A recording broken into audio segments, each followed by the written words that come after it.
Alrighty, let's get this entrepreneurial narrative started. My name is Stefan Rabitsch. I'm with the American Studies Department, and I'm very happy to be in the position to contribute a little bit of something from my own little nook in academia to our Entrepreneurship lecture series, which we co-developed with Mike and Roberta Meyerhofer.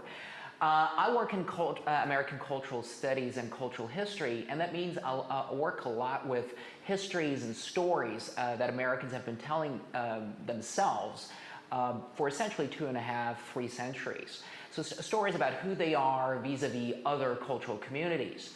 But those are also stories that Americans have been telling the rest of the world about who they are, what makes Americans Americans. And these stories are told across different media, of course, which is why, among other things, I brought a mix of media examples with me today. More often than not, these stories are the first point of contact that non-Americans have with American culture.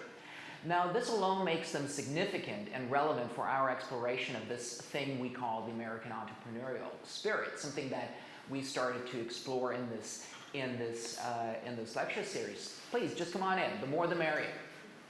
To get us started on our American cultural and historical trajectory, I brought 3 examples, or rather 3 exhibits with me to set the tone and to frame our little journey today. And together they point to something that we'll explore in a little bit of detail today. So Exhibit A is a short snippet that I took from the recent superheroes romp, Justice League. So as you can tell, Ben Affleck as Bruce Wayne, or the Batman here, furnished me with a title for this lecture. I'm going to jump right into Exhibit B. Is a short scene from the opening of the 2nd season of the TV show American Gods, a brilliant adaptation of Neil Gaiman's novel, and as far as I'm concerned, the TV show stands as one of the best contemporary introductions to American culture and the powerful narratives that shape it. So you could easily teach an entire class in like American Studies 101 using this TV show alone. I'm going to show you a short clip from that one. So as you just heard the voiceover telling you, like this one man who started building that house and starts putting all sorts of weird and wacky stuff into it, like any sensible American of his generation, he started a business, turned it into a business and started charging money. Since it's Throwback Thursday, and since we're already neck deep into the 2020 US presidential elections, I thought that it makes sense to add the self-proclaimed entrepreneur and deal maker in chief to the mix and have a look at the opening of the one TV show that really made him a household name. That is the opening of the 1st season of The Apprentice. So in these 3 clips, we just heard significant bits of language, or rhetorical formations, if you will.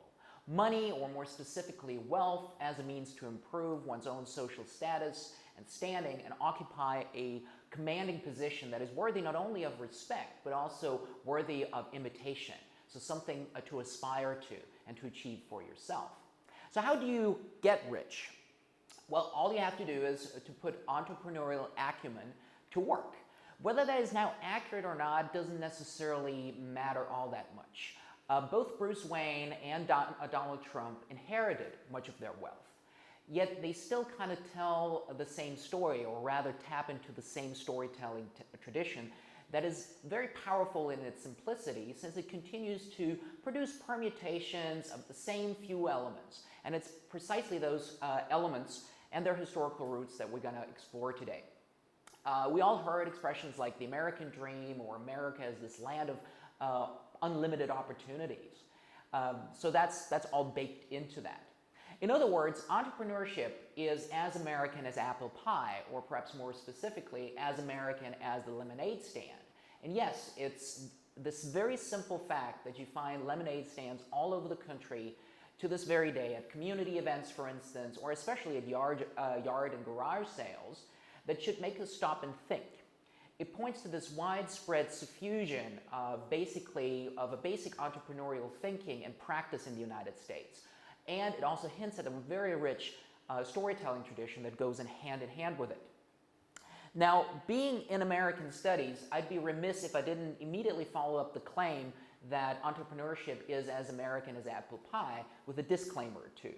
Of course, Americans did not invent entrepreneurship or democracy for that matter, no matter how adamant they might be about it or how adamant mainstream dominant narratives might be in asserting and legitimizing those claims over and over again. 2 weeks ago, we listened to a wonderful lecture by Christian Zwick that he gave on, well, basically he tried to tease out entrepreneurism that drove the Spanish conquista of the so-called New World. You know, from harvesting pearls and silver mining to the industrial-style sugar economy in the Caribbean. Now, all of that happened about a century before we find the first permanent Anglo settlements in North America, which is one of the crucial nodes where we're going to spend some time at today. And yet there is this claim that it was particularly the English colonies that laid the foundations for business success in the New World.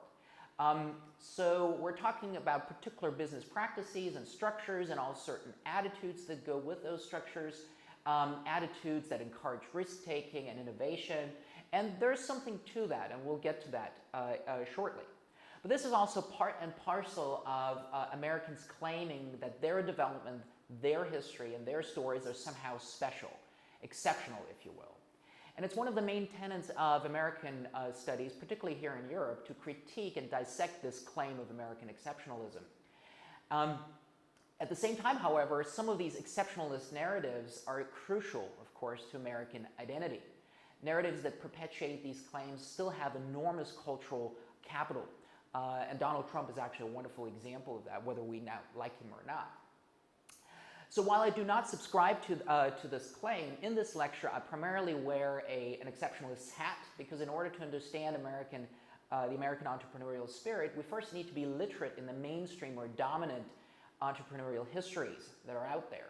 This also means that this lecture is primarily going to be a very male and a very white lecture, which also needs to be stated explicitly as part of this disclaimer. So most of the historical examples I'm going to use and I'm going to show you today have received or have had this disproportionately powerful impact in the entrepreneurial storytelling tradition in America. So they're, of course, a product of that tradition, perpetuating it, but they also expose a certain hierarchy that is very gendered, very racialized, and also socially stratified. Russian-born educator and cultural critic Max Lerner famously stated that, quote, "Every tribe needs its totem and its fetish." And those totems and fetishes do ideological identity work. And there's no shortage of these totems in American pantheon, with the entrepreneur actually being or occupying this position of a cultural hero. The entrepreneur is definitely an American archetype. Sometimes, more often than not, pops up as a hero, occasionally as a villain, but also as a trickster figure, for instance. And just think back to some of the lectures we already listened to early in the semester. Some of our lecturers kept coming back to the likes of Steve Jobs, Jeff Bezos, for instance, or Mark Zuckerberg, who occupy this position that other wannabe entrepreneurs aspire to and want to imitate, of course. Now, come to think of it, this cultural claim to exceptionalism is in part also what fuels our entrepreneurship project and what brought us together to do this lecture series in the first place. Like Mike and I introduced ever so briefly in our first session, American entrepreneurship is still viewed as this gold standard ideal that entrepreneurs around the world try to imitate, try to copy also. So that's very much part of this American exceptionalism. So what, if anything, then, is special about American entrepreneurship, you might ask? From a pragmatic point of view, it's sort of like legitimate to claim that Americans, unlike other countries perhaps, simply have had this long, ongoing tradition of defining of who they are through entrepreneurial stories, combined with an excessive exuberance in celebrating entrepreneurial thinking, entrepreneurial activities, and action. So in terms of a basic claim or observation, if you will, that informs this lecture, which is sort of like an exam question alert, I'd say that the narrative structures and the characters, as well as the ideological meanings to populate these stories, are all products of Anglo-settler colonialism and the American imperialist structures that grew out of them.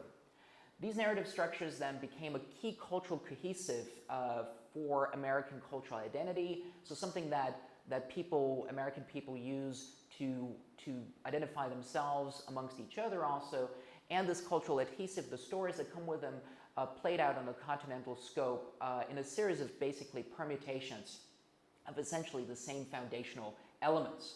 And all of that is rooted in and takes place actually before we even get to the end of the beginning of the 20th century, so the end of the 19th century, which, if all goes according to plan, is our terminus today.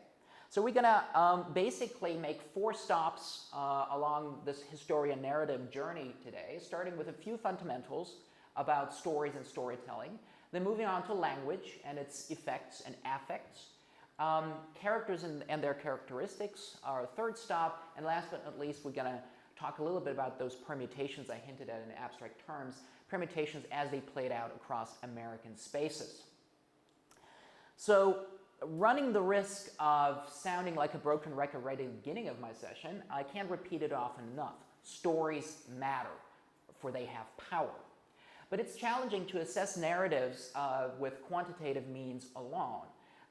Which is perhaps why people in the disciplines who are primarily engaged in research and all this talk about entrepreneurship often only pay lip service to stories. They state that stories are significant, of course, but rather than, and then usually leave it at that, but rather than engaging with people in disciplines where the study of narratives are actually central.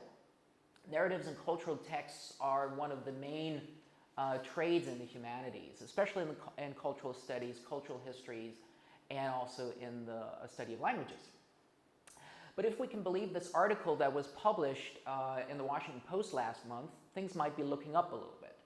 The STEM craze, which is known as mint around here, hit the Anglophone world a lot earlier than it did continental Europe, particularly here in Austria. We're only kind of kicking into higher gear around here, which is kind of a shame. But STEM fields had this explosive growth since roughly the 2008 recession, particularly in the United States. And by now, some of the leading economists actually seem to finally realize that STEM alone can't be the be-all, end-all of all things. We might also actually need some storytellers, which means that there's a need for people who actually understand narratives, how narratives are constructed, how they work, where they come from, what kind of impacts they have, and so on and so forth. Now, for my section on fundamentals, I'm going to enlist the help of a Nobel laureate in economics, Robert Shiller. He published a wonderful book titled Narrative Economics earlier this year. He opens the book by reminiscing about an enlightening history class that he took as an undergraduate, where he actually learned quite a bit about the Great Depression in the United States. And was much more useful, according to him, for understanding the various events that led to this economic cataclysm, massive economic and financial turmoil, than anything that he later learned in business school. And now this is oddly reminiscent of what the U.S. Ambassador to Austria, Trevor Traynor, told us not too long ago at the beginning of this term, where he said basically that you don't really need to go to business school in order to be a successful entrepreneur. The premise of Schiller's book is essentially just what I said at the beginning of this section, that is, stories matter. Well, I could have told him that, so could have scores of my colleagues, as a matter of fact. This is hardly anything new. It's actually Cultural Studies 101. As a brief aside, perhaps, if Professor Schiller is ever watching this video, please reach out. I'm actually looking for a job.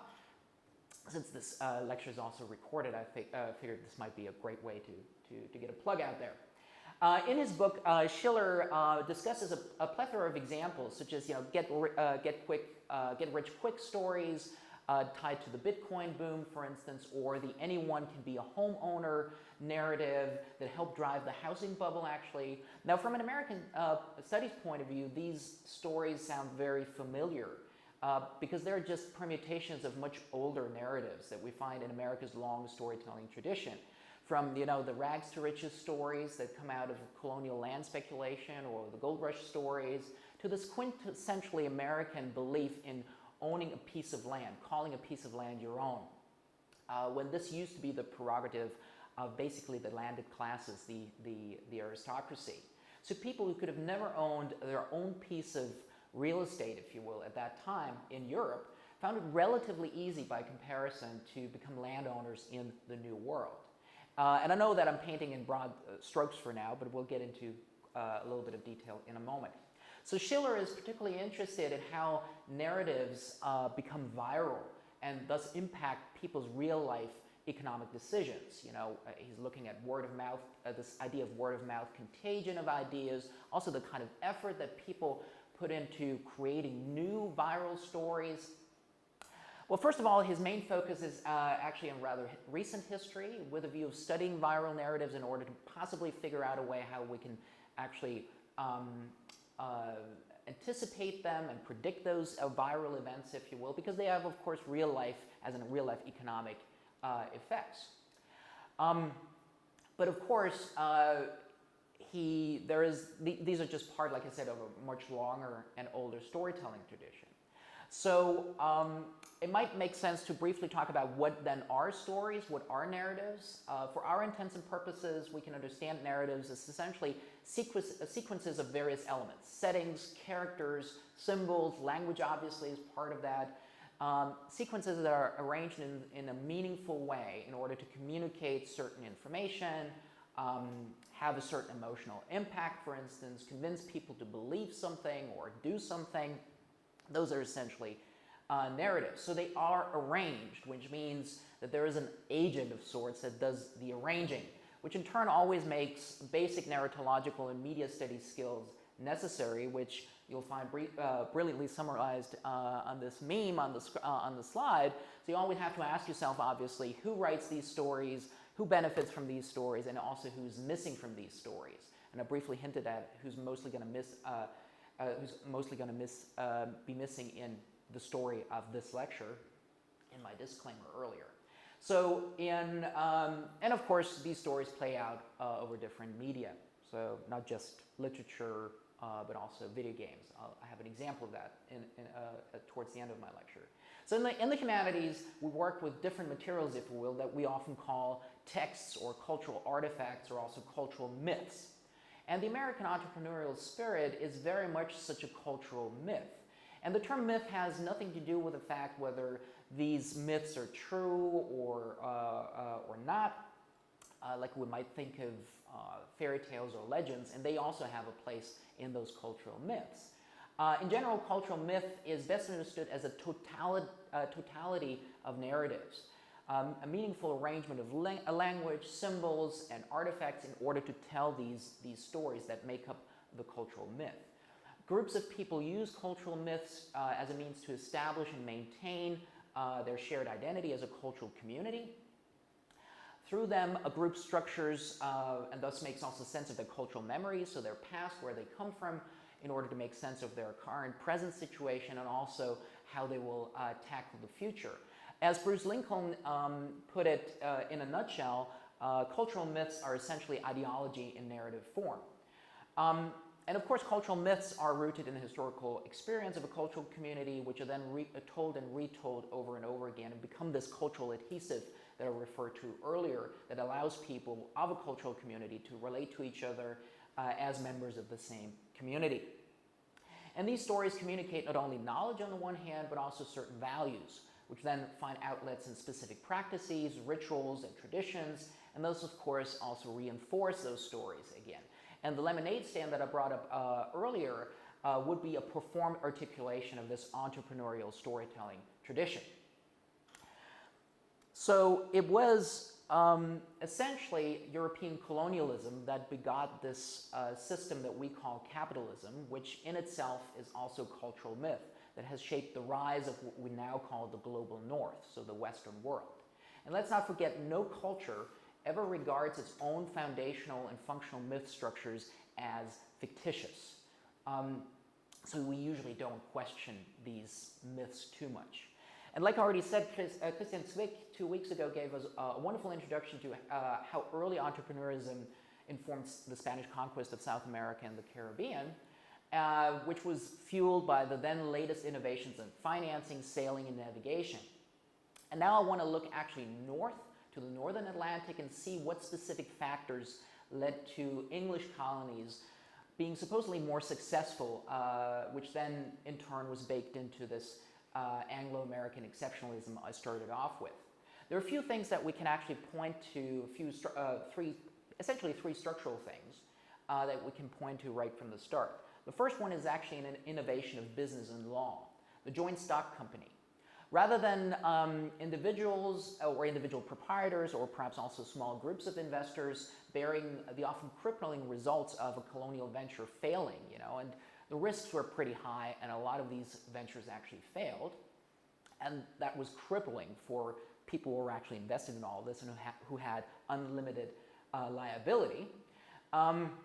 The joint stock company actually allowed investors to spread their risk among many owners, and also it made the risk more bearable for those people who actually carried out those ventures.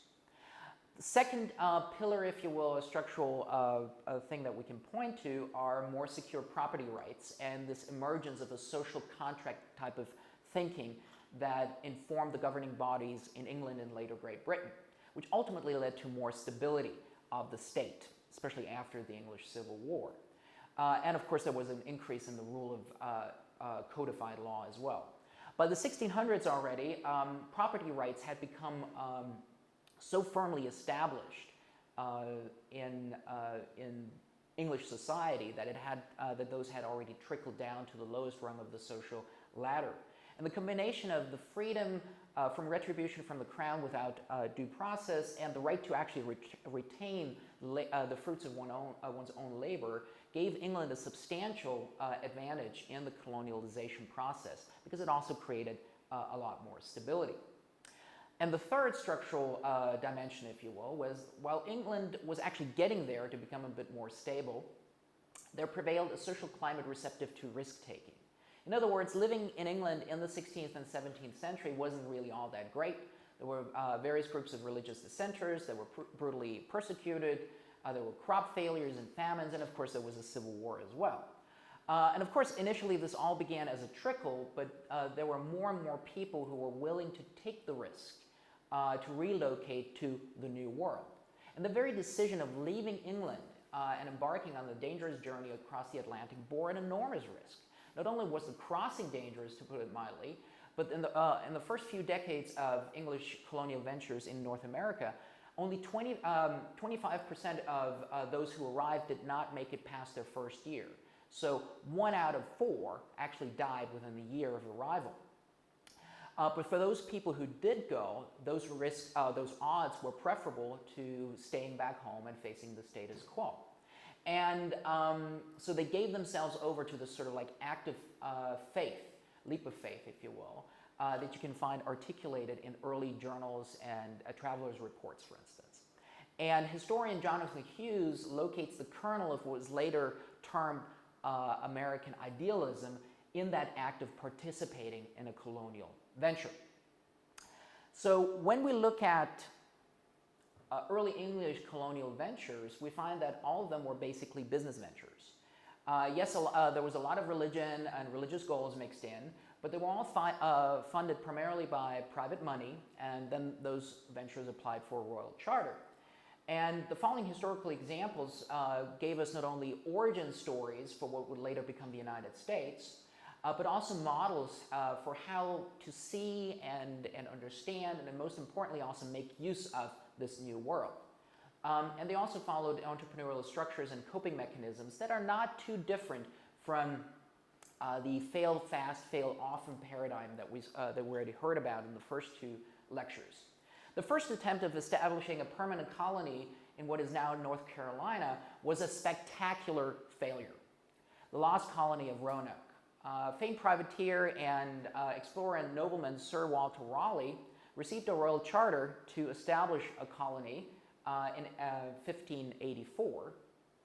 And he did a little bit of marketing using Richard Hakluyt's, the famed explorer, or collector rather, of explorers' notes and travelers' reports to lure investors to give him money, essentially, to carry out his venture. Raleigh promised that he would, cut into the Spanish West Indies trade, and that there was going to be lots of precious minerals and precious gems to be found. So he got his money together and he planned the colony, but upon returning from England on a supply run, he discovered that all settlers had mysteriously disappeared. So the entire settlement had been abandoned. there was only one cryptic message that was left carved into tree bark. One word spelled Croatan. That was all that was left. But that did not deter other ventures from trying again. And this brings me to Jamestown in 1607, a colonial venture by the Virginia Company. They made about every mistake that you could make. That also meant that they went through a very steep learning curve, a learning curve that a lot of entrepreneurs also have to climb, and the Virginia Company could not climb that curve quickly enough. At first, they tried to run the colony as a company town where the settlers essentially worked as employees of the company. But they didn't really bring the right kind of labor force for that. There were too many second sons of the aristocracy, so people who were basically in it to make a quick buck, find, I don't know, gold, find precious gems like the Spanish had done in South America. And they weren't really willing to do hard physical labor, like planting crops, stuff that you actually had to do in order to survive. Needless to say, a lot of them did not survive. So a lot of that really did not survive the first winter, and the colony almost failed in its first year. The following year, the Virginia Company sent over glassmakers from Poland and Germany. And you might ask, why glassmakers? There was a sharp increase in the need for glass back in Europe, but glass was more and more expensive to produce because it requires large amounts of fuel, as in trees, and England's forests were rapidly being depleted. So the business logic actually seems sound at first. There was definitely plenty of sand in the Virginia Tidewater region, and there was plenty of fuel to be had, and all of that was easy to procure. But the venture was in shambles after a year, and the glassmakers returned to Europe, where they could actually make a comfortable living in much more secure surroundings. So the colony struggled for a little bit longer, desperately actually trying to survive economically. They managed to export a little bit of fur here and there, so furs, they tried to get into the fur trade, and a little bit of sassafras, but at one point Jamestown was essentially on the verge of complete failure. Then in 1619, John Rolfe introduced West Indian tobacco, which rapidly turned into the colony's cash crop. The market for tobacco was exploding in Europe, and over the following decades, that's what made Virginia rich. Not least because they also started to import free labor, as in slaves. But at that point, it was way too late for the Virginia Company. They had gone broke, and the colony became a royal possession in 1623. While they may have ended in the hands of the crown, it's important to remember that they were not founded by the English state, but by a private venture, if you will. Let's look further up north. The colonies of Pennsylvania and Maryland were founded by proprietors. Of course, most of them had really kind of non-entrepreneurial goals, as in religious motives, for instance. Even though that was true, they were all still expected to show a tangible profit of sorts. Don't forget, colonialism is inextricably tied to the logic of capitalism. Let's just take William Penn, the founder of Pennsylvania, as an example. He aimed to provide a safe haven to Quakers, a group of religious dissenters, but at the same time, he also explained that, quote, "Though I desire to extend religious freedom, yet I want some recompense for the trouble." So of course, in more contemporary terms perhaps, that's why I put it on the slide, he was looking for an ROI, a return on investment on a religious venture. When we look even further north to Plymouth Colony and the Puritans, we'll approach our next stop in our journey, and that is language and the effects and affects that it had or still has.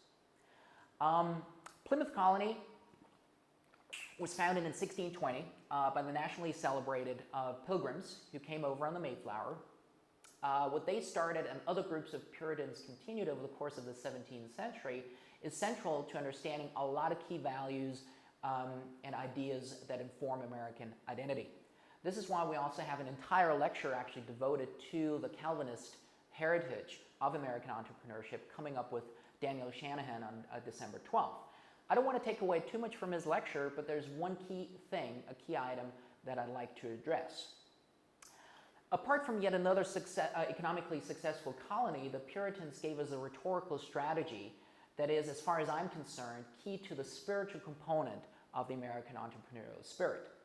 There is this link between their faith, their works in this new world, and the language they employ to make sense of their experience on the one hand, but then also to mythologize their own story, if you will, into a success story. And by extension, therein also lies the root of America as a whole being presented, seen, and understood and celebrated as a perpetual success story. And the way that this works on a rhetorical level still informs how Americans see themselves in the world, and it provides a tangible component of the entrepreneurial spirit.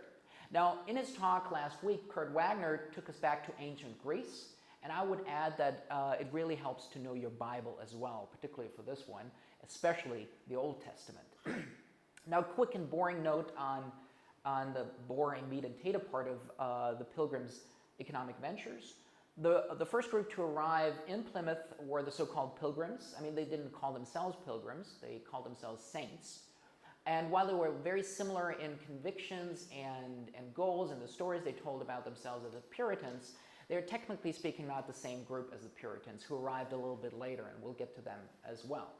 The Pilgrims were Protestant dissenters who feared that the Church of England could not be reformed and that England would, slither back into Catholicism.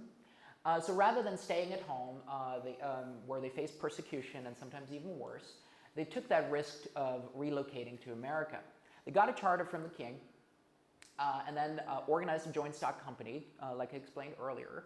They raised money primarily from people who had similar views, and off they went.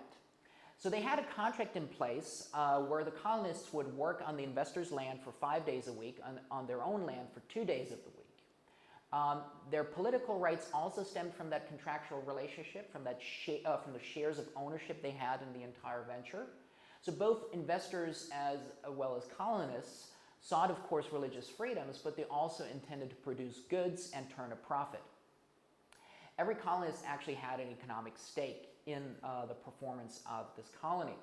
So unlike the colony at Jamestown, the Pilgrims colony was successful right from the start, more or less. They took advantage of the area's natural timber, an abundance of furs.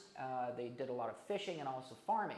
So in a nutshell, what they did, they built a diversified economy and turned a profit rather quickly. But it's really their religious views that are more interesting and I'd argue more relevant, not least because some of that continues to puzzle non-Americans. From a Puritan point of view, being successful economically meant that you had won God's favor and God's grace and God's approval. So the basic idea here is that as believers, God offered himself to them as a contractual partner. This was a contract that was made freely, but it was also perpetually binding. So if you broke that, as a believer, if you broke that special contract, what fate awaited you? Essentially, eternal damnation in hell. So their journey across the Atlantic was a dangerous and difficult one. So was the beginning at Plymouth Rock Colony, especially the first winter, which was also known as the starving time. Many colonists died, but they survived by their own fortitude, or at least that's the story they told themselves, and the crucial aid, of course, of local natives, which was then molded into the myth of American Thanksgiving.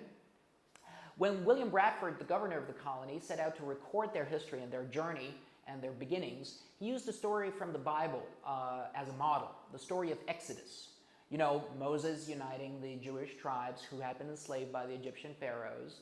Moses then led them out of bondage through the desert, where God gave them a new set of rules, through the desert and into the promised land by the name of Canaan, which had been set aside specifically for them by God.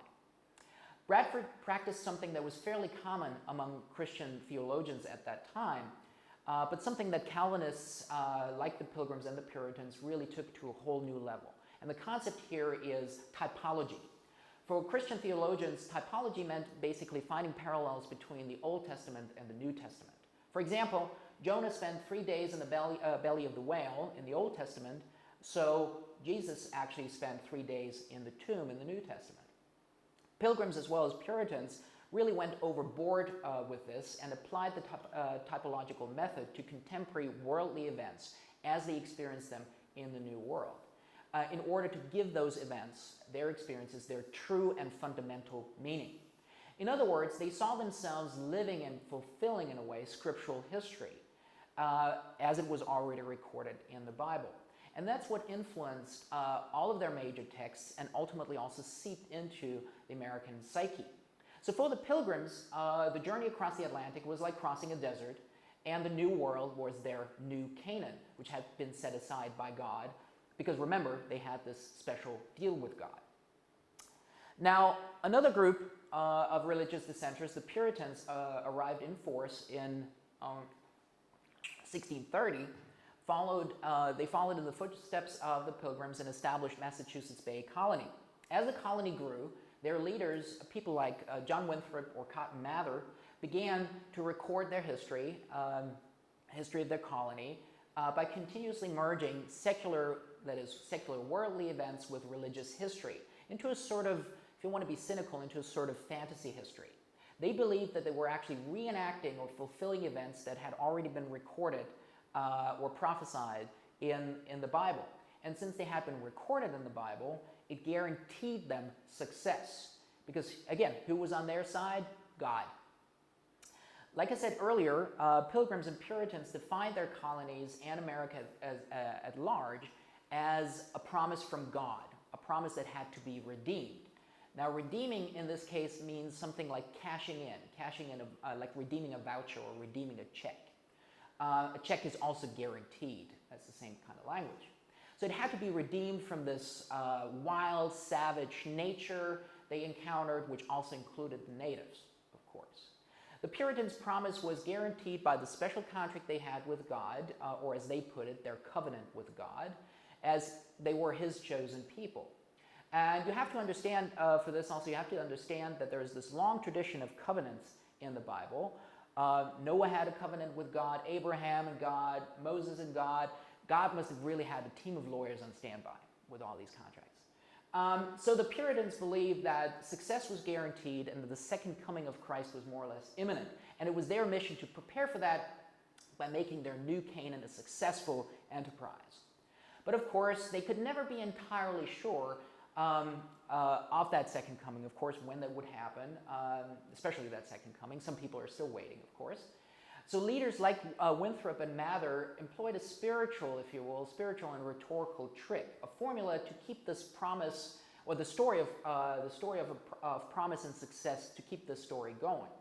This formula is the American Jeremiah. It's essentially a rhetorical code that allows us to understand much of this belief in American exceptionalism, and it informs also the entrepreneurial spirit.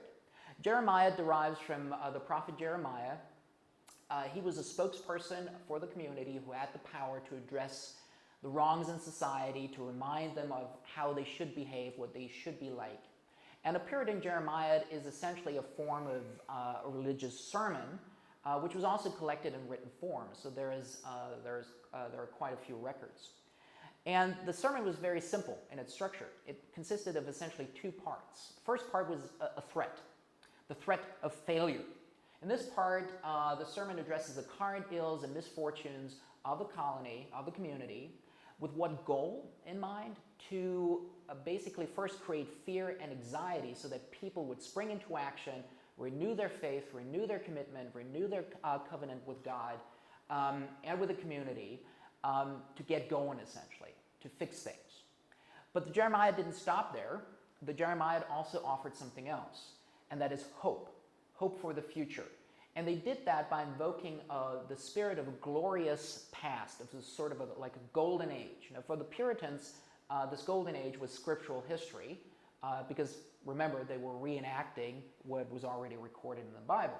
So they preached it like this, essentially. The spirit of the past slumbers right now, because right now we're besieged by all sorts of problems. But we can reawaken that golden future, that golden past in the future. So, if you will, even broken down to even simpler language, we were great once, we can be great again. And you find this rhetorical formula at pretty much every major junction in U.S. history, particularly during times of crisis. And especially presidential speeches are wonderful treasure trove of where you can really dissect the American Jeremiah. From Abraham Lincoln to FDR, from John F. Kennedy to Ronald Reagan, and Presidents Obama and Donald Trump as well. It really cuts across party divides. Now, this is how the threat of failure is postponed indefinitely. The promise of America is a guaranteed success story, and that remains untouched. Like the motto of NASA goes, failure is not an option. Because if you take away this hope for success in the future, you essentially take away the meaning of America.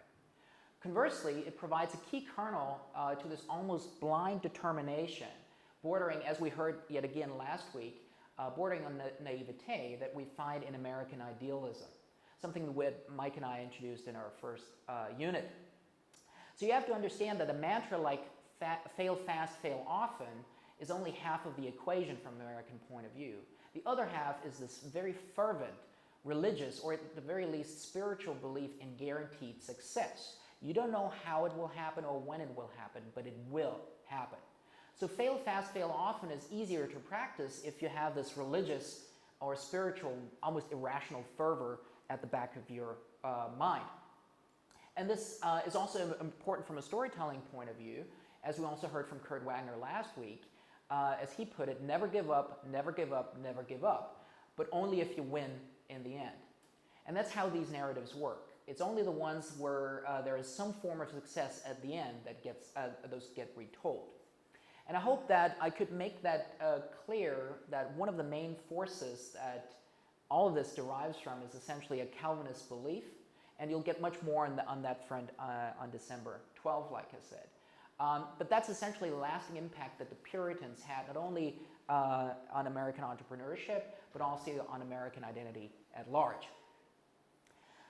So how do we continue from here? Entrepreneurial concerns and values continue to be important throughout the colonial period, and then were actually enshrined in the founding documents of this new nation, United States, like Mike and I briefly introduced in our first session. First, the Declaration of Independence enshrined, or basically fixed, the primacy of the individual and the protection of his, yes, initially it was primarily his inalienable rights: life, liberty, and the pursuit of happiness, read property. The Constitution then essentially doubled down on that and created a political and legal climate conducive to risk-taking.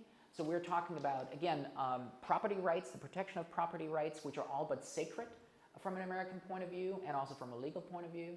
The security and safety of commerce, what the Constitution created was basically, or what it initiated, is a free flow of goods between what used to be colonial boundaries. So it basically created a gigantic free trade zone. The federal government also ensured uniformity and consistency, especially in terms of weights and measures.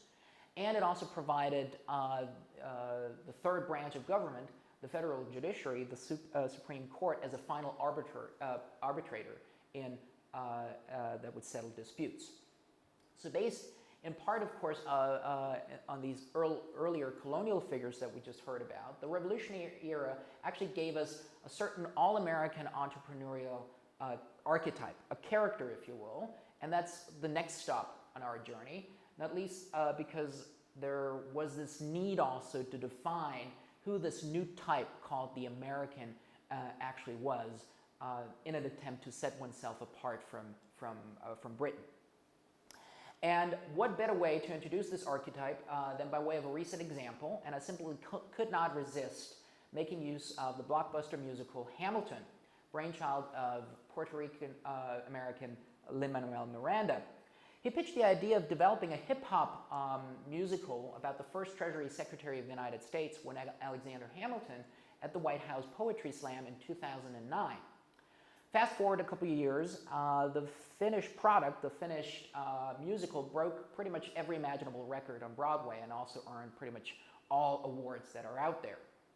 To introduce a basic template of the American entrepreneurial archetype, I'd like to share with you the opening number of the musical as performed by the cast of Hamilton at the White House in 2006.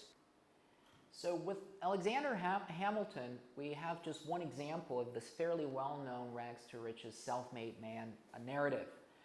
with a little bit of a twist perhaps, because Hamilton really didn't live all too long, because as you heard, he was shot by a political rival named Aaron Burr. But what the opening number here highlights is still this notion of someone who comes from the very bottom of the social ladder, an immigrant no less, goes to America, and through his own ingenuity, his own hard work, his own merit, and his willingness to take risks, and Hamilton took a lot of risks, elevates his own social status, and that also usually entails the accumulation of wealth. Like we heard last week, the contemporary understanding of the American entrepreneur and American entrepreneurship is fairly narrow, which I think detracts from fully understanding and appreciating the degree to which entrepreneurism, entrepreneurial thinking, and acting is part of the cultural DNA of Americans. Like we saw with the Puritans in the 17th century, when it comes to this archetypal entrepreneurial character, who's essentially an American hero figure, we have to spend some time in the 18th and 19th century, because in simple terms, everyone who came after, all those who assumed that role for themselves, or those people who were assigned that role, whether it's Steve Jobs, Jeff Bezos, or Alexander Hamilton, as interpreted by Lin-Manuel Miranda, all of them are basically permutations of the same archetype. In an article titled The Entrepreneur as a Cultural Hero, which is part of the reading packet, economics professor David Hamilton, no relations, at least none that I could figure out, makes a few important interdisciplinary connections between economics, anthropology, and sociology, locating the role of hero figures in cultural myths. And he states that these myths, quote, much prominence is given to a recounting of the doings of the fabulous tribal founders, the doings of the tribal ancestors. And like we established, capitalism is a cultural myth, a narrative that is essentially a narrative of high drama. Market interactions are described in dramatic terms. We've got purchases and sales. We had a lot of echoes of that in the third example I showed at the beginning of the lecture, when Donald Trump talked about New York being the real jungle. This is where you have to cut your teeth. And in this mythological capitalist system, entrepreneurs are cultural heroes who perform the miracles of production, essentially. They are the creative geniuses and masters of ceremonies, with market transactions simply being rituals and rites, if you will. And it's crucial to have these individual identifiable figures, even if, or rather especially because, they are just permutations of a certain type. In narrative economics, Robert Shiller makes an important point that having specific people attached to economic acts adds human interest. So people feel a personal tie, of course, a personal link to an individual who is at the root of a dramatic story.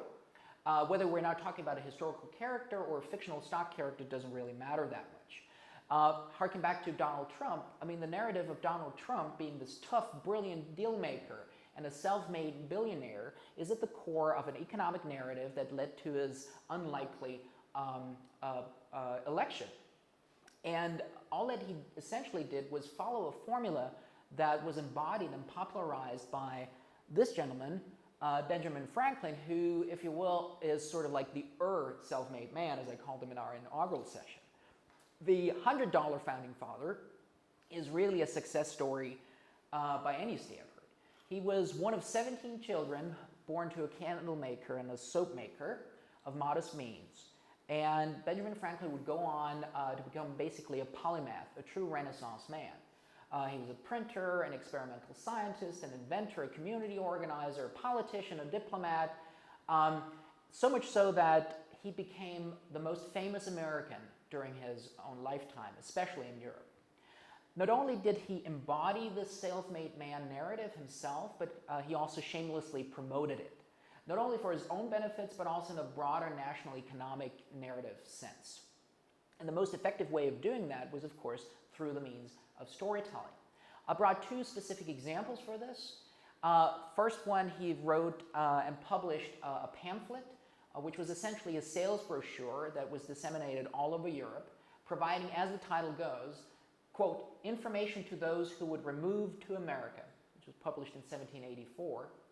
And in it, he makes it pretty clear who is most welcome in this new nation, which traits and which skills they're looking for, which of these skills are most desirable, equating those skills and traits with the ideal of what America and Americans should be, essentially a thrifty, entrepreneurially driven, and thus a thriving society. So he was looking for people who were industrious and frugal, as he put it, so, people who basically, by establishing themselves in business, become citizens of this new nation.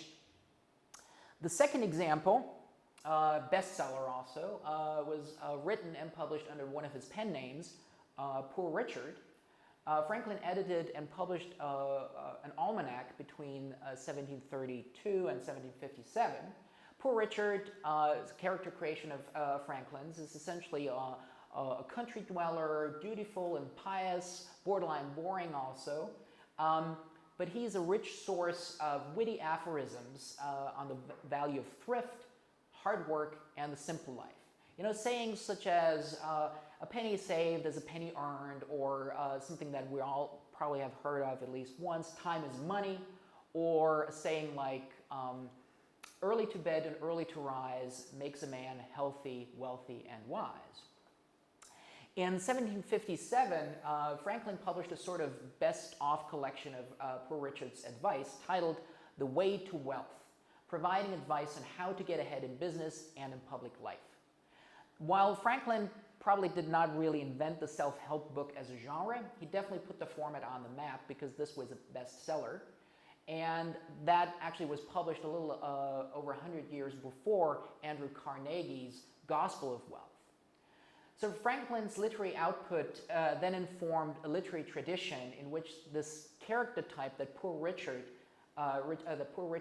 advice was nurturing continued to live on, and we'll see that particular type pop up again a little bit later. And of course, Franklin was not the only self-made man in colonial America or in the early Republic. By example, he actually also showed that invention was the handmaiden of innovation and business. In this context, you might hear people talk about the beginning of the Yankee ingenuity, which has characterized the American economy for the past 250 years or so, or at least so the popular narrative goes. The Yankee is yet just another permutation of the same type that emerged at the onset of the Industrial Revolution in the 19th century. It was a compound stereotype to refer to people from the Northeast, particularly New England, who supposedly had this get-up-and-go view on life, you know, and that led to a lot of technological inventions also, which became baked into this stereotype, from the first machine tools, bifocal glasses, the cotton gin, the Singer sewing machine, automated flour mills, interchangeable parts, the McCormick Reaper, the oil industry, Coca-Cola, the affordable automobile, and Twitter. So there's this ever-growing pantheon of entrepreneurial heroes whose lives usually become these popular narratives already during their own lifetime. And then future generations keep referring back to them. Sometimes they are forgotten, sometimes they are resuscitated, of course, but they are basically permutations of a certain type. The mostly, as we just learned, the mostly harsh and challenging realities of settler colonialism essentially meant that a large number of people were at least partially engaged in some form of entrepreneurial activity. According to business historian Edwin Perkins, there was a pervasiveness of entrepreneurial attitudes and aspirations in a number, or they cut kind of across a number of occupational groups in colonial America. From those farmers who were not just subsistence farmers, so farmers who actually produced for the market, on the one hand, to artisans and craftsmen who really carried a lot of the entrepreneurial spirit in colonial America, to people who had already accumulated a certain wealth through entrepreneurial ventures like the bigger merchants and also the planter classes down in the southern colonies. And it was actually the latter who gathered at two Continental Congresses and the Constitutional Convention, because they were the ones, the big merchants, the big wealthy landowners, they were the ones who risked the most in breaking away from Britain. But at the same time, like we said in the first session, they were also the ones who had the most to gain. So once again, painting in broad strokes here, colonial patterns became national, as in continental patterns. And those patterns were then carried across the continent, being mythologized yet again in this great all-American narrative of westward expansion, which by the end of the 19th century was injected with scholarly legitimacy that supposedly explained America's experience and America's greatness, if you will. And with that, we've actually arrived at the last major stop along our journey, and that is American spaces and permutations of that entrepreneurial storytelling tradition in the West, the American West, that is, in particular. As the U.S. expanded, the entrepreneurial spirit became synonymous with perpetually creating American civilization, read also democracy, and progress out of the land itself and the vast resources that it held. Two pieces of legislation, the Land Ordinance of 1785 and the Northwest Ordinance of 1787, created the conceptual and legal framework for how to expand into new territories, how to organize these territories, and to ultimately also how to turn these territories into new states, how to govern them, and so on and so forth. Founding father and third president Thomas Jefferson was the chief driving force behind both ordinances, behind both of these laws, or bills rather. While his vision for the United States was actually an agrarian republic, so essentially a nation of farmers, his contributions to the business climate of the nation were extensive, which is kind of a bit ironic. Pretty sure he'd probably turn in his grave. But what he essentially wanted to assure was that no colony-like structures would evolve out on the frontier. So communities and businesses on the frontier should never have to fear taxation without representation, which actually solidified, again, a structural framework for business ventures of all sorts in these new territories. So whenever I don't have a lot of time to actually talk about westward expansion and its attendant mythos of the American West, usually I teach semester-long classes about this, I usually fall back to this one painting by John Gast titled American Progress. John Gast was one of those federally sponsored painters who, among others, was charged with chronicling and mythologizing this grand Western project of the nation, disseminating it, and then ultimately also searing it into the national consciousness.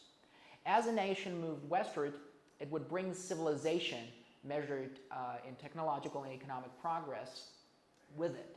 And Americans, as they moved westward, would push back the darkness of savageness of the wilderness, if you will. Here on the painting represented on the left side of the painting, on the western side of the painting, this darkness is represented by natives running away and various wildlife like the bison, and also there's a bear further down in the left-hand corner, for instance. So civilization is pushing wilderness out, essentially.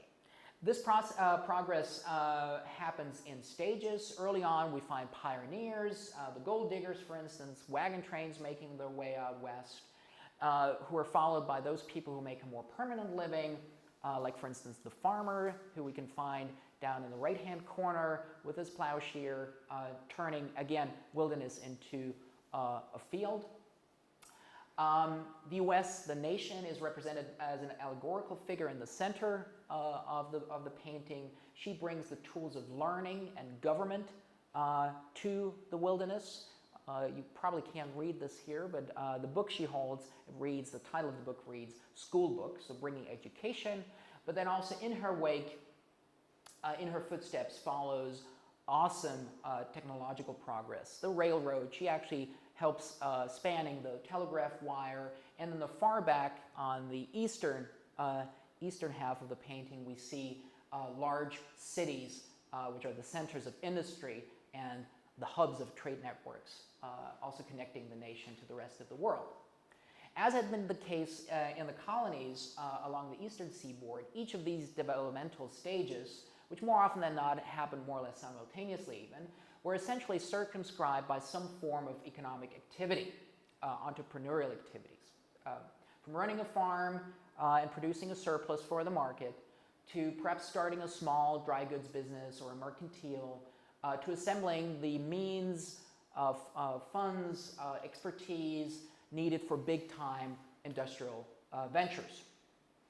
So this dominant version of westward expansion played out as a historical process over the course of the 19th century, and as it drew to a close, scholars, primarily historians, took a serious look at that and theorized the nation's westward movement into an explanation for the nation's greatness, its success, and supposedly the healthy democracy that it maintained. And one historian with his thesis had an oversized impact, if you will, a disproportionately large impact. Enter Frederick Jackson Turner, who delivered a paper on the significance of the frontier in American history at the annual meeting of the American Historians Association that took place at the Columbian World Exposition in Chicago in 1893.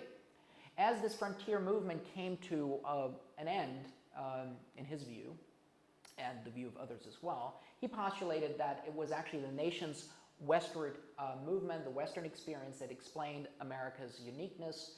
And simultaneously, it also raised concerns as to where the nation would go now that readily available land for expansion was no longer available. Well, we all know that America's expansionist and thus exceptionalist drive did not stop at the Pacific Ocean. What is relevant for us here is that entrepreneurism is part and parcel of this entire process of turning wilderness into civilization. According to Turner, the frontier experience reinvigorates certain characteristics that he deemed essential or essentially American, like roughness, adventurousness, a habit of constant adaptation to changing circumstances, for instance, resourcefulness also, self-reliance, optimism, and confidence in the future. These characteristics come to the fore at all these different stages that you saw in the painting, and then get carried over from one community to another, ultimately trickling down, reinvigorating the nation overall.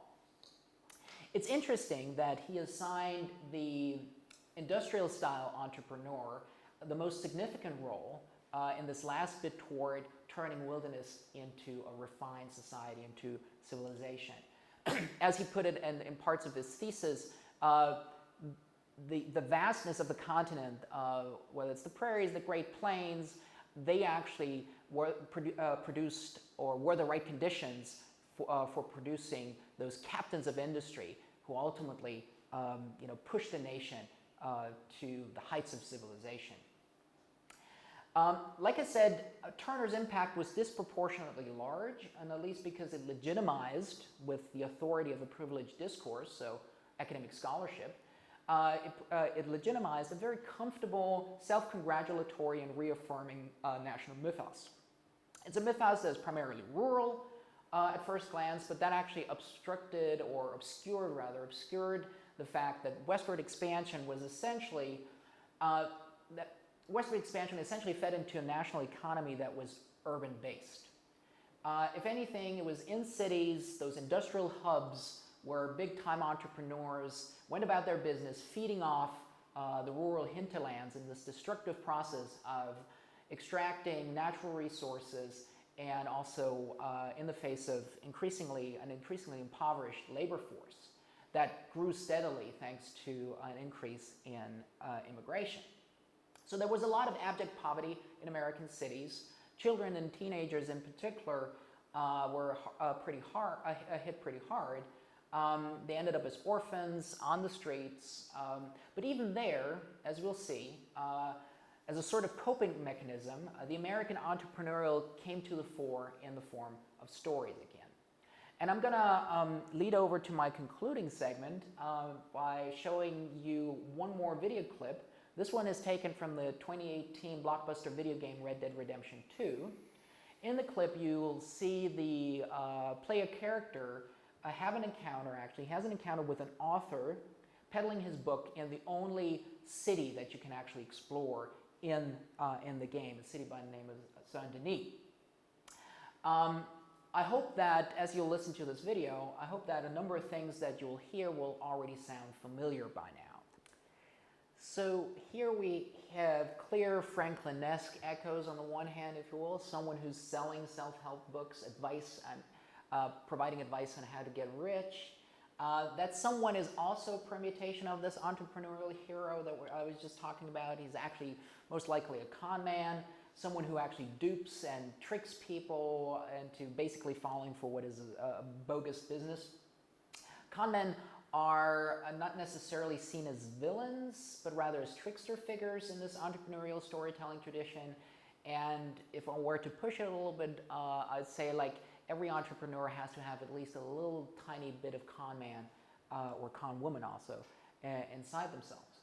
But this encounter, in this encounter, we also find echoes of a significant contributor to that tradition of entrepreneurial success storytelling, and how that subsequently got carried over into the 20th century.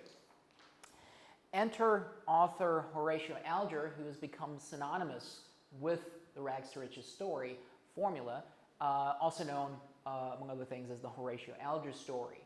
Well, he perpetuated the American entrepreneurial hero in reaction to the negative effects of the Industrial Revolution, something I just sketched out. He genuinely believed that the entrepreneurial spirit can be deployed as a means to achieve what we nowadays would call sort of a form of social justice, if you will, addressing primarily, in his case, addressing primarily the plight of the young teenage boys living on the streets. Just to give you a little bit of context here, Horatio Alger was actually one of the biggest media stars of his time. Readers bought approximately 20 million copies of his book, so he was really a best-selling author at that time.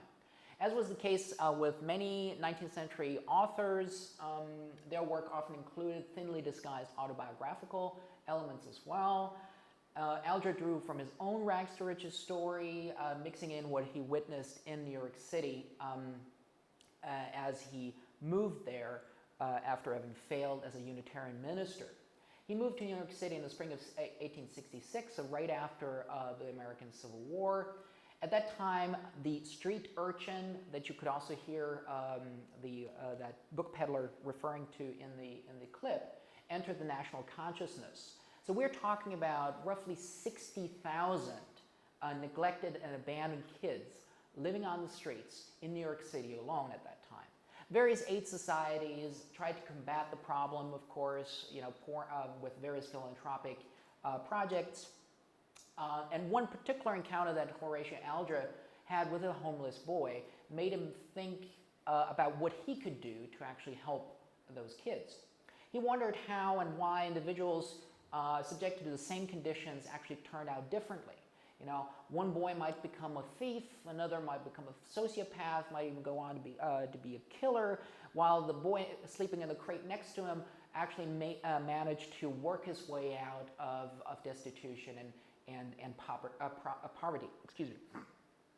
Now, Alger came to the conclusion that this transformation depended on what he called character. So the strength to actually resist sloth, resist temptation, and win a share of the American dream simply by willing that change. Again, coming back to what we already mentioned a couple of times, also in the first session, this belief, this blind belief in American idealism. Alger thought that this was possible only if these children stopped seeing themselves as victims. So he resolved that what he could do to help, to rescue them, actually, he wanted to do that as a novelist, by setting before them inspiring examples of characters who managed with their own energy, ambition, and honest purpose, characters that managed actually to work their way out of poverty. So he developed characters like Ragged Dick or Luck and Pluck and Tattered Tom, all characters that were based on real-life encounters that he had with homeless boys. And these stories were then published in serialized form, and they sold very well. Horatio Alger made a lot of money with these stories, which he more or less immediately poured into various philanthropic projects. All these stories virtually followed the same pattern. Usually a young boy is beset by destitution and hardship and the temptations of the wicked city. So the city is not only the place you go to in order to make it rich, of course, but it's also a place of sin and vice and abject poverty. So soon, this boy is betrayed by a trusted associate Then with the help and or generosity of a wise mentor, he picks himself up, dusts himself off, and with honesty and diligence, hard work, ultimately triumphs over circumstance and usually makes the American dream happen. So all the stories, in one permutation or another, always turn out the same way. Luck is usually also part of the equation, but the way Alger weaves luck into his works, for him, luck was basically something that could be enticed, could be manipulated, if he just willed it. His influence on at least 2 generations of readers was more or less incalculable. People as different as Groucho Marx and author Ernest Hemingway were big fans. However, by the 1920s, Alger's stories were kind of passé, but their impact continued after World War II, when in 1947 the Horatio Alger Association was born. It's a practically minded group that remains dedicated to recognizing American leaders who rose up like Alger's heroes did through hard work, honest work, self-reliance. And they, for instance, they provide scholarships to high school students so that high school students from impoverished backgrounds also get a chance to, make their own Horatio Alger story happen and thus emulate the members of the association. And with that, we've actually reached the 20th century in this kind of tour de force, if you will, tour de force historical survey of American entrepreneurship as a storytelling tradition in the United States. And the cycles and patterns and characters that I tried to sketch out continue, of course, to play a culturally significant and meaningful role in one permutation or another. From Horatio Alger, we can draw more or less a direct line to historical characters such as Ray Kroc, Sam Walton, Oprah Winfrey, and then, as some of our speakers kept coming back to him, Steve Jobs, Mark Zuckerberg, you name it. And as I said in the beginning, it's not only important to know this history, I would argue, but also be literate in it in order to fully understand and appreciate the workings, the power, and the relevance of American entrepreneurship.